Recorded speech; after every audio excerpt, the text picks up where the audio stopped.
Hi, ನಮಸ್ತೆ ಎಲ್ಲರಿಗೂ. Sumukha electricals ಕಡೆಯಿಂದ ಇವತ್ತೊಂದು ಕ್ರಾಂಪ್ಟನ್ ಗ್ರೇವ್ಸ್ದು ಏರ್ ಕೂಲರು ಸರ್ವಿಸಿಗೆ ಬಂದಿತ್ತು. ಇದಕ್ಕೊಂದು ಹೆಚ್ಚು ಕಮ್ಮಿ ಒಂದು 25-30 ಇಯರ್ಸ್ ಆಗಿರ್ಬೋದು.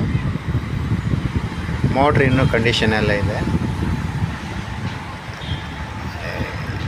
ಇದರದು ಈ ಸ್ಪೀಡ್ ಕಂಟ್ರೋಲರು ಪ್ರಾಬ್ಲಮ್ ಬಂದಿತ್ತು, ಅದನ್ನು ಸರ್ವಿಸಿಗೆ ತಂದಿದ್ರು. ಬೇರೆ ಎಲ್ಲ ಚೆನ್ನಾಗಿ ಕಂಡೀಷನಲ್ಲಿದೆ. ಇನ್ನು ನೋಡಿ ಎಷ್ಟು ಸೌಂಡ್ಲೆಸ್ ಆಗಿ ಕ್ಲೀನಾಗಿ ಓಡ್ತಾ ಇದೆ.